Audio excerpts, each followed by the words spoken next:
Viewers, dance is not an easy job. आप यही मानेंगे कि बहुत से एक्टर्स जाने जाते हैं अपनी अमेजिंग एक्टिंग स्किल्स की वजह से, लेकिन उनमें से बहुत ही कम जाने जाते हैं अपनी अमेजिंग डांस परफॉर्मेंसेस की वजह से। और उनकी इस अप्रिसिएशन का असल क्रेडिट जाता है उनके डांस कोरियोग्राफर्स को, जो उनको सिखाते हैं और बनाते हैं इतने मुश्किल बट ब्यूटीफुल डांस स्टेप्स। तो कैसे करते हैं ये कोरियोग्राफर्स अपने डांस स्टेप्स को क्रिएट, और कैसे सिखाते हैं इतने मुश्किल डांस स्टेप्स दूसरे लोगों को?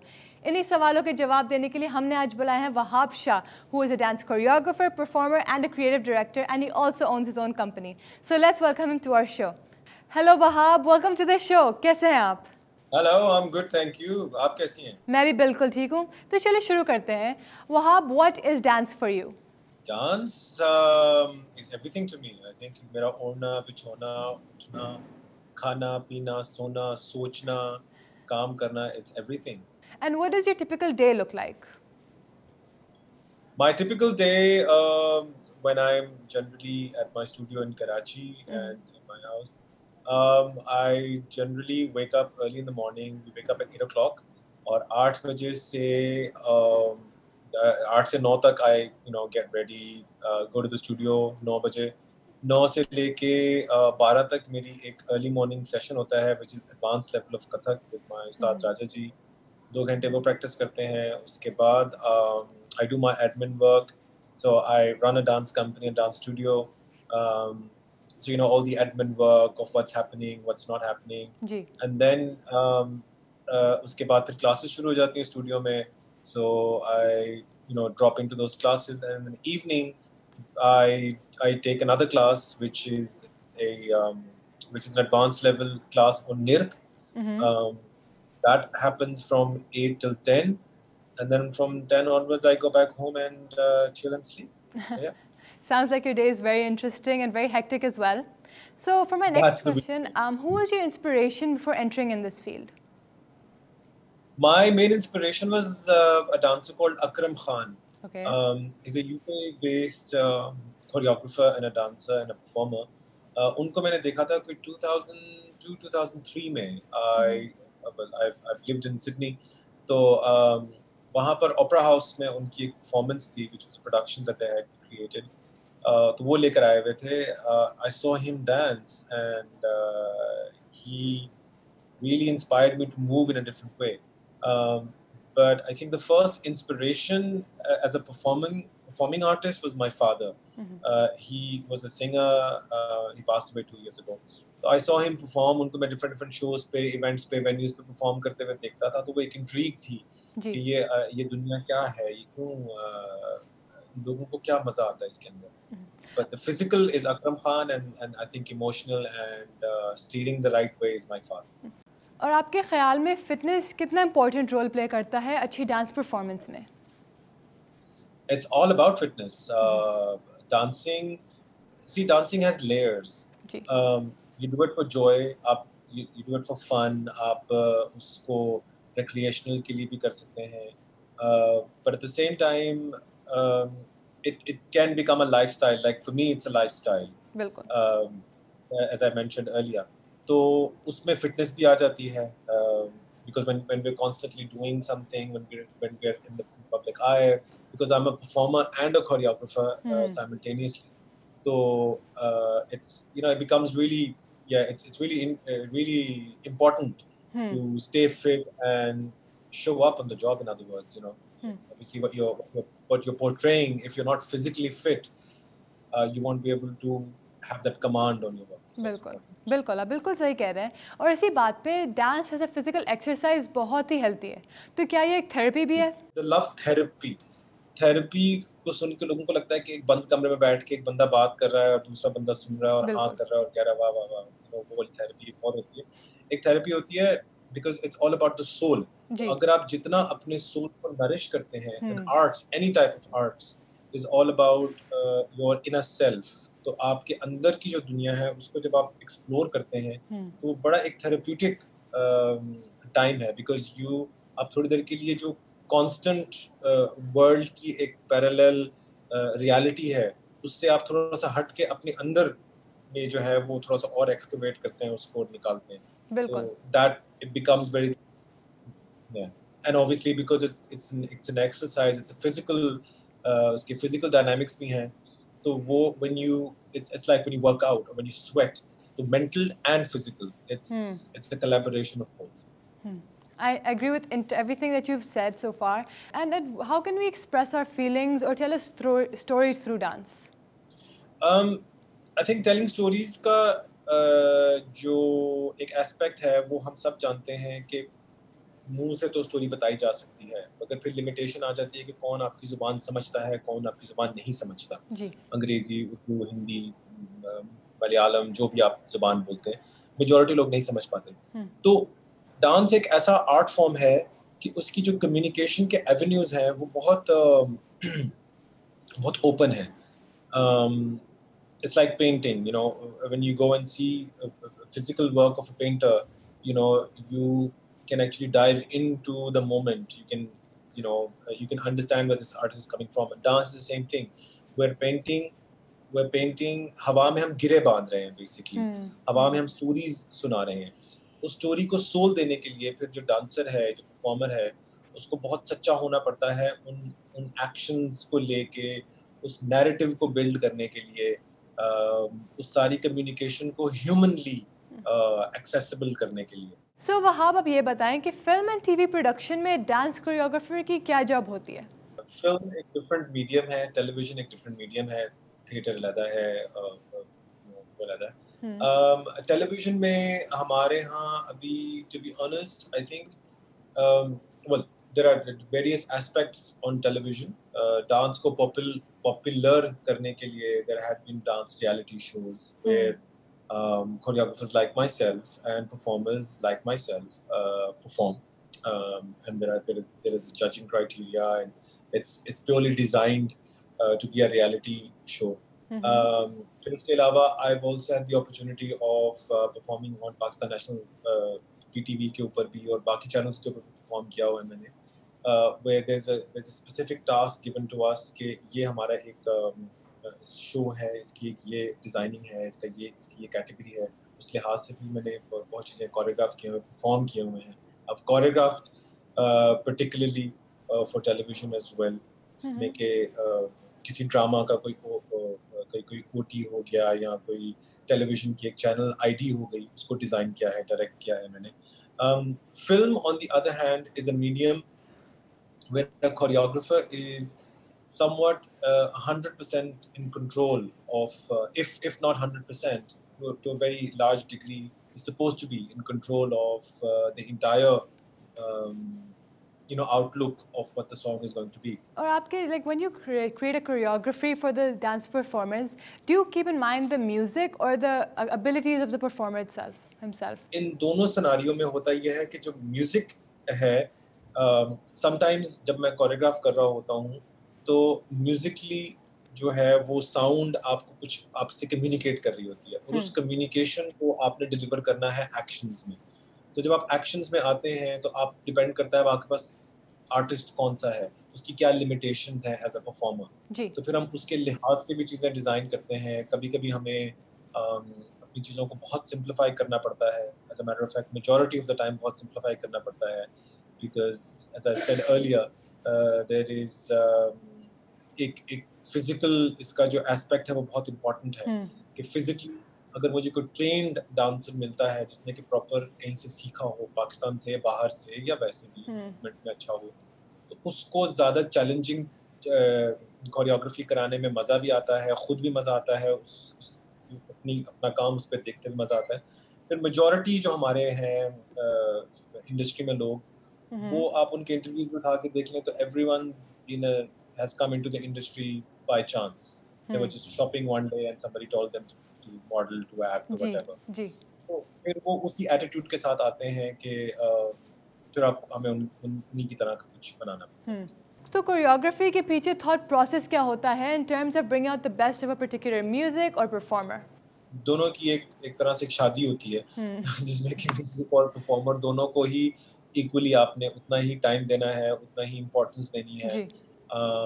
कभी-कभी होता है कि we get lost in translation from a client where they make the person that they're hiring, उसको इतना बड़ा बना देते हैं कि oh my God I have this person और इसको ही आपने बस हाईलाइट करना है, जो कि हमारी कमर्शियल एक हम कमर्शियल कोरियोग्राफी कहते हैं। उसके अंदर फिर वो बहुत रिलाई करते हैं उसकी स्टार पावर पे, उसकी सिर्फ प्रेजेंस के ऊपर। वो कहते हैं जी आपका काम सिर्फ और सिर्फ इसको बस कुछ जेस्चर्स दे देना है।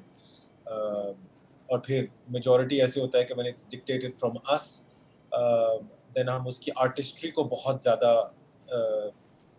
मद्देनजर रखते हैं, और जी उसकी आर्टिस्ट्री फिर जो एक्टर है, जो परफॉर्मर है, वो सिर्फ एक टूल बन जाता है उस कम्युनिकेशन को आगे बढ़ाने के लिए। जी। So it's a bit of both. And how different was that कि जब आप पाकिस्तानी एक्टर्स या परफॉर्मर्स को सिखाते हैं अपने डांस कोरियोग्राफी?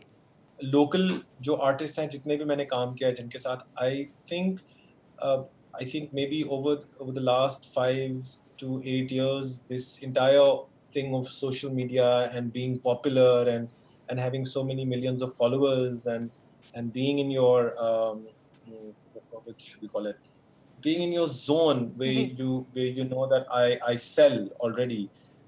When जब वो उस बैगेज के साथ आते हैं तो उनके साथ कम्युनिकेट करना या उनका वो बैरियर थोड़ा सा हटाना कभी कभी चैलेंजिंग हो जाता है। तो ये मुझे लगा है पाकिस्तान में कि I think they some of the stars, not all of them, some of them have to, उनको कुछ अपना बैगेज जो है वो घर पे छोड़ के आना चाहिए, ताकि वो जिस काम की वजह से पॉपुलर हो रहे हैं उस काम पर तवज्जो दें। जी। तो जब वो उस काम पर तवज्जो देंगे तो वो बेहतर नज़र भी आएंगे और बेहतर तरीके से कम्युनिकेट भी कर सकेंगे। और वहाँ आप इसी बात पे क्या हमारे पाकिस्तानी फिल्म डायरेक्टर्स डांस को इम्पोर्टेंस देते हैं? जितना देना चाहिए उतनी नहीं देते, देते ज़रूर हैं, लेकिन जिस हद तक देना चाहिए उस हद तक नहीं दे रहे। एंड वहाँ जब आप कोई कोरियोग्राफी बनाते हैं किसी एक डांस या म्यूजिक के लिए, what do you prefer listening to? Do you prefer listening to the clients और do you like adding your own flair to that dance? It varies. When I'm choreographing for myself, क्योंकि मैं perform भी करता हूँ, मैंने मेरा अपना एक style मैंने develop किया है, which I've mentioned. I've performed and represented Pakistan as an artist solely, ji and with my own dance company locally and internationally. तो उस वाले में ये सीन है कि there is no client. It's just me. So when I move, when I create my things, it's all me. So I try, और मैं कोशिश ये करता हूँ कि लोकल पैलेट से चीज़ें उठाए हुए, चाहे वो कॉस्ट्यूम है, चाहे वो मूवमेंट है, चाहे वो बात है, चाहे वो सोच है, चाहे वो कम्युनिकेशन किसी भी लेवल की है, उसको मैं अपने लोकल पैलेट से डेवलप करके एक अपनी ऑथेंटिक कोई चीज़ बनाऊँ जो कि बहुत डिस्टिंक्ट हो टू my world, my सोच। On the other hand, when we work with corporate clients, चाहे वो टेलीविजन हैं, चाहे वो अवार्ड शोज हैं, चाहे जो भी है, उसमें because they a lot of the clients feel like it, because they're paying us in you know, वो monetary amount को समझते हैं कि monetary amount इनको दे रहे हैं, इसके साथ साथ हमें इनको बताना भी फर्ज है हमारा कि ऐसा मुझे चाहिए। तो उसमें फिर एक वो थोड़ी सी कम्युनिकेशन जो है वो आगे पीछे हो जाती है कि जो आपको पैसे दे रहा है उसको लग रहा है उसने आपको क्रिएटिवली भी खरीद लिया है, वो आपको क्रिएटिवली भी एक तरह से बताएगा। and I'm by no means am I saying कि people are not creative, of course they are creative, but it's all a collaborative effort. और वहाब आइटम नंबर्स के बारे में आप क्या कहेंगे? क्या ये जॉनर हमारे फिल्म्स और कमर्शियल्स की ज़रूरत बन गई है? आइटम नंबर्स के बारे में मैं ये कहूँगा कि ज़रूरत तो सच नहीं है। आइटम नंबर बेसिकली एक ऐसी चीज़ है जो कि जो लफ्ज़ है वो हमने इंडियन इंडस्ट्री से उठाया हुआ है, just like a lot of the other things जो हमने वहाँ से अडेप्ट की हुई है। तो उसको आप कोई और नाम भी अगर दे दें तो वो मसला नहीं है। You know, you could give it like a bridging song कह सकते हैं उसको आप स्टोरी को, नैरेटिव को आगे बढ़ाने के लिए गाना कह सकते हैं उसको, आप कोई भी और नाम दे सकते हैं जी। मैं उसके खिलाफ नहीं हूँ। मुझे लगता है कि इट्स एंटरटेनिंग। बहुत ऐसे आइटम नंबर्स हैं जो कि हिस्ट्री में ऐसे गुजरे हैं, इंडिया पाकिस्तान बोथ में, विच हैव रियली डिस्टिंक्ट तरीके से उन्होंने हिंदी सिनेमा को जो है वो प्रोजेक्ट किया है पूरी दुनिया में। एंड आई थिंक हमारी भी फिल्मों में हमेशा से जब से फिल्में बन रही हैं तब से लेके अभी तक कोई ना कोई एक एंटरटेनमेंट आइटम नंबर होता ही है, बिकॉज फिल्म बनती है मसाला फिल्म जिसे कहते हैं, कमर्शियल मसाला फिल्म जो बनती है उसमें हर तरह का मसाला होता है। उसके अंदर रोमांस भी है, उसके अंदर ट्रेजेडी भी है, उसके अंदर लाइट मूड भी है, कॉमेडी है, डांस है, कपड़े हैं, it's all the art forms and everything put together जो है वो इट बिकम्स दैट। तो अगर उसके अंदर डांस का जो आइटम नंबर सो कॉल्ड जिसे कहें, अगर वो डाला जाए तो उसमें कोई बुरी बात नहीं है। हाँ, obviously if it's done tastefully and if it's done nicely with मैं इंडिया का एक एग्जांपल दूं अगर आपको, तो हेलन एक इंडियन ऐसी आर्टिस्ट है जिनका पूरा करियर ही बेस्ड डांस पे करता है। उसमें आइटम नंबर्स भी हैं, उसमें मुख्तलिफ सॉन्ग्स हैं। पाकिस्तान में भी बहुत ऐसे आर्टिस्ट गुजरे हैं। मुमताज एक आर्टिस्ट थी, हुस्ना थी, और भी बहुत लोग थे जिनका के करियर गुजरा है। And I don't think there is anything wrong with it.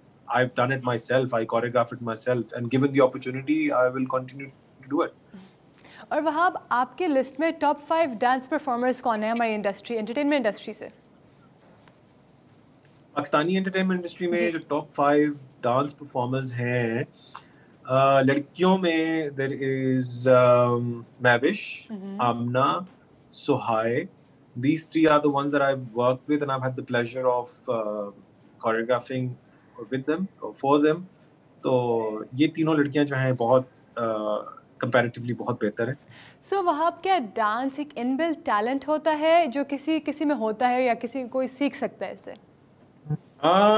Dance itself is definitely an inbuilt, inborn talent जिसे कहेंगे, मगर उसको पॉलिश करने के लिए, उसकी फंडामेंटल सीखने के लिए और उसको सीधा करने के लिए सीखना बहुत जरूरी है। और ये भी बताएं कि what is the potential of dance here in our industry and in our society as well? Potential तो बहुत ज्यादा है, मगर उतना ही इम्पोर्टेंट है उस आर्टिस्ट का to have the nerves of steel to survive in an industry like or a country like Pakistan, because इतनी यहाँ पर एक तरह से एक तो self imposed censorship बहुत ज़्यादा है by the society, by the people, by the government, हर तरह से, although it's an Islamic Republic of Pakistan, yet there are still very unsaid किस्म के barriers हैं और वो हैं जो कि one has to really kind of cross over. They're somewhat, they're a little challenging. They're not impossible, they're challenging. और वहाँ आप ये बताएं कि डांस स्कूल्स का आइडिया हमारी सोसाइटी में कितना कामयाब है? डांस स्कूल का आइडिया हमारी सोसाइटी में इमीडिएटली इतना कामयाब नहीं होगा, and the simple fact is because in general हम हमेशा टॉस रहते हैं in between culture and religion, and because हमने एक एम्बेड की हुई है चीज़ जो हमने हमारे सबकॉन्शियस में है कि इंडियन को हम लोगों ने नीचा दिखाने के लिए हर तरह की डिरोगेटरी स्टेटमेंट्स यूज करनी है, उनको थोड़ा सा कमतर समझने के लिए, अपने लोगों को जरा डम करने के लिए। तो उसमें से एक जो है वो डांस को बहुत ज्यादा टारगेट किया जाता है और उसे ये बार बार ये कहा जाता है कि वो तो उनके तो रिलीजन का कल्चर, उनके तो कल्चर का हिस्सा है, वो तो है ही बेहया, वो तो है ही ये, वो तो है ही वो। तो जिसकी वजह से एक स्टिग्मा जो है वो us being from a republic of Muslim Republic of Pakistan से में वो हमारे अंदर एक अनकॉन्शियसली एक चीज बैठ गई है कि डांस करने का मतलब है कि आपने कोई बेहयाई ही करनी है जी। तो आई थिंक वो स्टिग्मा जो है ना, जब तक ओवरऑल सोसाइटी से खत्म नहीं होगा या वो कम नहीं होगा या उसकी इंटेंसिटी जो है उसको कम करने के लिए ज्यादा लोग पार्टिसिपेट नहीं करेंगे इस चीज में, तब तक डांस स्कूल टाइप चीज जो है वो 100% चल नहीं सकती पाकिस्तान में। एंड हाउ अबाउट कोरियोग्राफी, इसका कितना स्कोप है and how rewarding is this profession, would you से? कोरियोग्राफी में स्कोप तो बहुत ज्यादा है हमारे यहाँ, बहुत ज्यादा। व्हेन आई से अगेन वही वाली बात है कि choreography, a director of choreography is somebody or people who do this art form can potentially produce their own body of work, और उसको प्रोड्यूस करने के लिए हमारे पास आर्ट्स काउंसिल्स हैं, हमारे पास अब ऑनलाइन प्लेटफॉर्म्स हैं, यूट्यूब हो गया, countless platforms हैं, तो you don't necessarily need a huge channel backing or a huge whatever you would say, उसकी ज़रूरत नहीं है. It's हमें अपने mindset को train करना है कि we are capable of producing an X amount of work, और उसके लिए बहुत ज़रूरी है कि हमें communicate करना फेलो आर्टिस्ट के साथ, चाहे वो म्यूजिशियंस हैं, चाहे वो फेलो डांसर्स हैं, चाहे वो प्रोड्यूसर्स हैं, वो जो भी है, उसके business modules banana, that in itself, जो उसका एक मार्केटिंग और पीआर का जो एक एस्पेक्ट है, वो in itself is an industry. तो जब वो थोड़ी सी इस्टेब्लिश करेंगे, जिसमें मैं कोशिश कर रहा हूँ, तो साथ साथ में हम चीजें प्रोड्यूस कर सकेंगे. सो जब प्रोड्यूस करेंगे तो इसका मतलब है कि यहाँ पे स्कोप बढ़ेगा. अभी इट्स लाइक ये वो वाली बात है कि एक खुला लैंड पड़ा हुआ है और कोई भी आके उसके ऊपर उस लैंड को खरीद के उसके ऊपर एक अच्छी हाउसिंग सोसाइटी डेवलप करेगा तो लोग खरीदने आएंगे ही आएंगे. सो स्कोप है, लेकिन उसको माइन करने की जरूरत है, उसको उसकी जिसे कहते हैं ना जमीन की गोडी करने की जरूरत है, उसमें बीज बोने की जरूरत है. सो सेल्फ कॉन्शियसनेस डांस करना मुश्किल कर देता है, so how can one overcome that? Self consciousness जो है, ये सेल्फ अवेयरनेस जो है, बिकॉज हमारे यहाँ एक बहुत वो है, एक स्टिग्मा है, बहुत सारी चीज़ों को लेके उसको कम्युनिकेट नहीं हम कर पाते. उसमें आई थिंक अभी मैं थोड़ा सा ज़रा अपने तरीके से इसको एक्सप्लेन करने की कोशिश करता हूँ कि हम सब we are born like with two different genders, there are male and there are female. हमारी सोसाइटी ने अभी तक अनकॉन्शियसली, मैसेज की बात कर रहा हूँ मैं, अनकॉन्शियसली इन दोनों एरियाज को बहुत सेपरेट और सेग्रीगेट किया हुआ है publicly. when I work with a lot of, जो मैं फीमेल डांसर्स के साथ काम करता हूँ, तो मुझे बहुत मसला होता है उन लोगों की ये जो हंच है of the shoulders, इसको सिर्फ ठीक करने में, उनके postures को correct करने. There's a certain stigma and a shame to owning your self and your physical self. So सबसे पहले तो वो बैरियर जब खत्म होता है तो इंसान जो है वो कंफर्टेबल होता है अपनी बॉडी के साथ, अपनी बॉडी को कम्युनिकेट करने के साथ, उसको फ्रीली उन लिम्स को मूव देने के साथ. और जो भी अच्छे डांसर्स हैं पूरी दुनिया में, जो बेहतर डांसर्स होते हैं, वो बहुत अवेयर होते हैं अपनी बॉडी से, और वो they celebrate their body. Your body is a temple and you have to celebrate and you have to worship it. तो उस टेम्पल का इजी होना बहुत जरूरी है. उसके लिए सोसाइटी का वो नजरिया थोड़ा सा बदलना जरूरी है अपनी सेल्फ के लिए. तो जो भी आई थिंक अगर इंटरव्यू देख रहा है या समझ रहा है या इस कम्युनिकेशन को समझता है, उसको ये समझ आ जाएगी बात कि how important it is to let live.